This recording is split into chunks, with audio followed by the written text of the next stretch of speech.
Hello everyone, मेरा नाम है दीप्ति भारद्वाज और आप देख रहे हैं मेरा YouTube channel @maths with Deepti, जहां हम पढ़ते हैं बीएससी का मैथमेटिक्स और हम कवर कर रहे हैं बीएससी के 6th सेमेस्टर की बुक मैट्रिक स्पेस और टॉपिक का नाम है हमारा diameter in matric space and discrete matric space.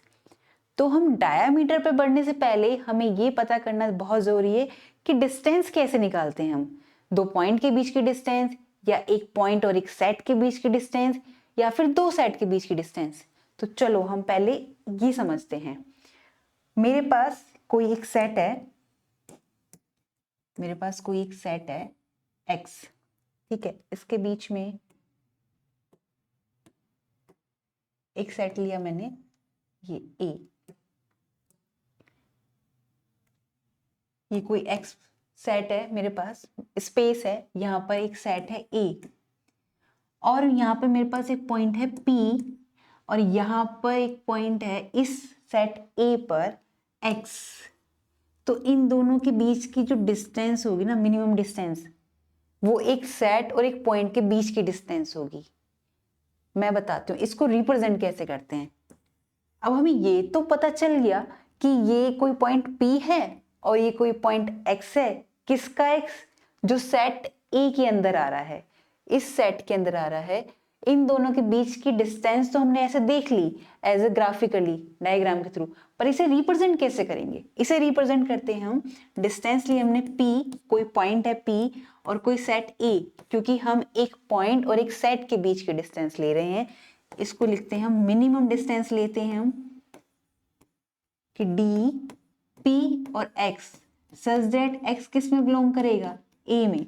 हम इसे इस तरह से रिप्रेजेंट करते हैं, क्योंकि यहां पर लिया हमने कोई पॉइंट और कोई एक सेट, यानी कि ये किसको रिप्रेजेंट कर रहा है?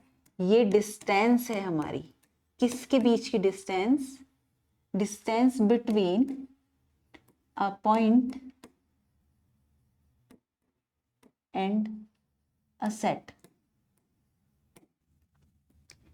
जिसको हम इस तरह से रिप्रेजेंट करते हैं। अब बात आती है कि दो सेट के बीच के लिए कैसे करेंगे हम। अगर मुझे दो सेट लेनी है, ये तो हो गई थी हमारे पास सेट और पॉइंट के बीच की। अब मुझे लेना है कि दो सेट के बीच की कैसे करेंगे हम। ये मेरे पास दो सेट है, सेट ए एंड ये रहा एक सेट बी। मेरे पास ये सेट ए है, ये सेट बी है। इन दोनों सेट के बीच की डिस्टेंस हम कैसे करेंगे? तो हमारे पास एक पॉइंट यहाँ पर है, ये पॉइंट x ले लिया और ये कोई पॉइंट ले लिया मैंने यहाँ पर y। तो इन दोनों के बीच की डिस्टेंस ही हमारी इन दो सेट के बीच की डिस्टेंस होगी। इसको कैसे रिप्रेजेंट करेंगे? इसे करेंगे हम, डिस्टेंस लेंगे सेट A और set B। Set A and set B equal to किसके आएगा? मिनिमम डिस्टेंस होती है हमेशा। हम किसी सेट के बीच की लें या किसी पॉइंट के बीच की लें तो वो मिनिमम डिस्टेंस लेते हैं। मिनिमम डिस्टेंस क्या आएगा? डी एक्स और Y such that X belong किस में करेगा? ए में, और वाई बिलोंग किस में करेगा? हमारा बी में। इस तरह से रिप्रेजेंट करते हैं। ये तो हो गई डिस्टेंस। अब हम आते हैं डायामीटर पे, कि अगर हम डायामीटर निकाल रहे हैं किसी सेट का तो हम कैसे निकालते हैं। कोई सेट है मेरे पास, ये एक्स मैट्रिक स्पेस है हमारा, इसमें कोई सेट है ए।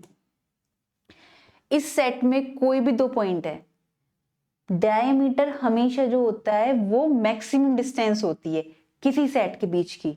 तो मैक्सिमम डिस्टेंस कैसे? तो मैंने लिया एक पॉइंट x, किसी सेट के बीच में अगर मैं उसके इस तरह से, हमारे पास एक स्क्वायर मैट्रिक्स है या एक स्क्वायर बॉक्स है, तो उसकी मैक्सिमम डिस्टेंस क्या होगी? डायगोनल पर ही तो होती है हमारी, ये वाली। ये तो हमें इमेज पता है कि हाँ हमारे पास स्क्वायर है, तो इसलिए हमने मैक्सिमम ले ली डायमीटर के लिए। लेकिन डेफिनेशन भी यही कहती है कि जब हम डायमीटर निकालते हैं तो वहां हम मैक्सिमम लेते हैं डिस्टेंस dxy, जहां x और y दोनों के दोनों ही y में बिलोंग करने चाहिए। लेट एक्स डी बी ए मैट्रिक स्पेस, एक मैट्रिक स्पेस होगा और एक कोई सबसेट होगा इस x का। तब हम डायमीटर निकालेंगे उस सेट A का और उसे कैसे डिनोट करेंगे? डेल्टा A से। और वो डेफिनेशन क्या कहती है, मैक्सिमम डिस्टेंस होगी डी एक्स वाई की, जहां एक्स और वाई बिलोंग करेगा सेट ए में। अब आगे बढ़ते हैं हम डिस्क्रीट मैट्रिक स्पेस पे। डिस्क्रीट मैट्रिक स्पेस क्या होती है, इसमें ये भी डिस्टेंस होती है दो पॉइंट के बीच की, इसमें दो ही वैल्यू होती है कि अगर दो पॉइंट इक्वल हैं तब इसकी वैल्यू आएगी 0, और अगर ये दोनों पॉइंट इक्वल नहीं है तब इसकी वैल्यू आएगी 1। यही डेफिनेशन कहती है, let x be any non empty set then the mapping d star such that x cross x tends to r defined by, इस तरह से लिखा है कि 0 कब आएगी, जब x is equal to Y है, और जब x is equal to Y नहीं है तब 1 आएगी वैल्यू। तो ये मैट्रिक स्पेस होती है, डिस्क्रीट मैट्रिक स्पेस बोलते हैं हम इसको। ठीक है, अब इसको ही मैं देखती हूँ कि ये मैट्रिक स्पेस है, तो आपने बोला मैम कि ये डिस्क्रीट मैट्रिक स्पेस है, इट मींस ये मैट्रिक स्पेस की चारों प्रॉपर्टी को होल्ड करेगी। हाँ, हम चेक कर लेते हैं। मैट्रिक स्पेस की पहली प्रॉपर्टी क्या कहती थी कि ये जो डिस्टेंस होना चाहिए ये ग्रेटर देन इक्वल टू 0 होना चाहिए। अगर हम डेफिनेशन में ही देखें तो इसकी दो ही वैल्यू आ रही है, क्या, एक तो 0 आ रही है और एक पॉजिटिव आ रही है। कब 0 आएगी, जब दोनों पॉइंट इक्वल है, 1 आएगी जब दोनों पॉइंट इक्वल नहीं है, यही दो दे रखी है। तो ये पहली प्रॉपर्टी तो होल्ड हो गई अपने आप में, तो डी स्टार की पहली प्रॉपर्टी तो होल्ड हो जाती है मैट्रिक स्पेस के लिए। अब हम सेकंड प्रॉपर्टी की बात करते हैं। सेकंड प्रॉपर्टी क्या आती, D X Y equal to 0 होगा, तो both implies that x is equal to Y होगा। अब यहाँ पर देखिए x is equal to Y है तो 0 आ रहा है, और अगर हम 0 लेके चलते हैं कि 0 कब आएगा, तो जब उन दोनों के बीच की डिस्टेंस x, अगर डिस्टेंस 0 होगी तो कब होगा, जब x is equal to Y होगा, और अगर दोनों पॉइंट को इक्वल लेकर चलेंगे तो भी उसकी डिस्टेंस 0 आएगी। ये तो हो गई 0 के लिए बात। अब बात आती है कि मैम ये 1 भी तो है, एक पॉइंट ये भी तो बच रहा है, तो अगर हम लेके चलें कि x does not equal to Y, क्योंकि डेफिनेशन ही यही कहती है, तब इसकी वैल्यू मेरे पास क्या आती है, 1 आती है ना। पर मैट्रिक स्पेस में सिर्फ मैटर क्या करता है कि हमें ये मिल जाना चाहिए कि अगर ये वाली प्रॉपर्टी होल्ड करती है तो सेकंड प्रॉपर्टी होल्ड हो जाती है, और ये प्रॉपर्टी होल्ड कर रही है, इट मींस हम इस पर ध्यान नहीं देंगे क्योंकि ये मांगा ही नहीं है डेफिनेशन में। अब हम थर्ड प्रॉपर्टी पे आते हैं।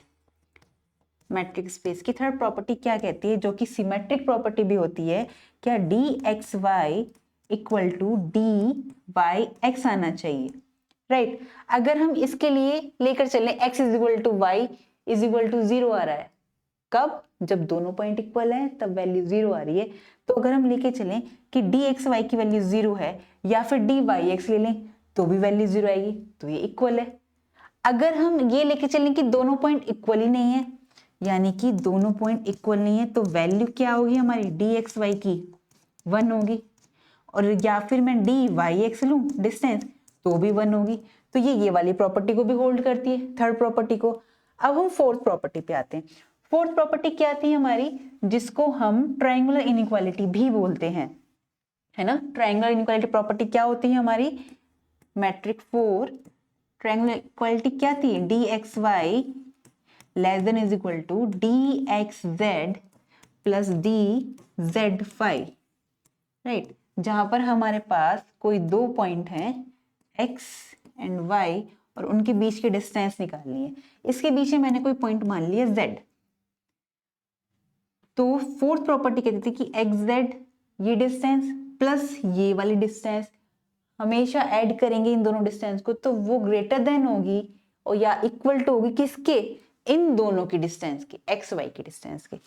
तो अगर हम 0 वाली बात पर लेके चले कि x is equal to Y वाली कंडीशन लेके चले तो 0 आनी चाहिए डी एक्स वाई की वैल्यू 0, और ऐसा ही है तो जब इन दोनों की वैल्यू 0 है उसके बीच में कोई पॉइंट लेंगे तो वो वैल्यू भी 0 आएगी और ये वैल्यू भी 0 आएगी। तो इट मीन्स 0 को 0 के साथ ऐड करोगे तो वो 0 ही आना है, तो इक्वल वाली प्रॉपर्टी तो हो गई फुलफिल।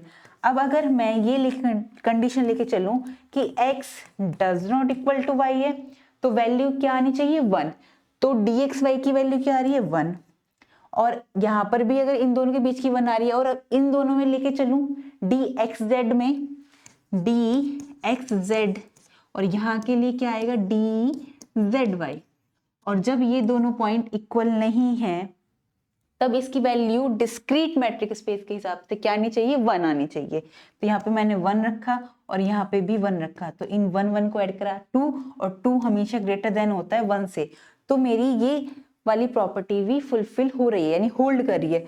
तो अब हमने देखा कि ये जो हमारी डिफाइन हो रही है डिस्क्रीट मैट्रिक स्पेस जहां पर 2 वैल्यू आ रही है, ये भी मैट्रिक स्पेस की चारों प्रॉपर्टी होल्ड करती है।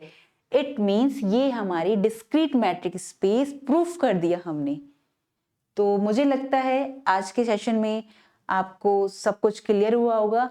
अगर आपका कोई भी डाउट रह जाता है तो आप कमेंट सेक्शन में मुझसे पूछ सकते हैं, मैं आपके सारे डाउट्स के आंसर दूंगी। तब तक के लिए आप पढ़ते रहिए, मुस्कुराते रहिए और खुश रहिए। नमस्कार।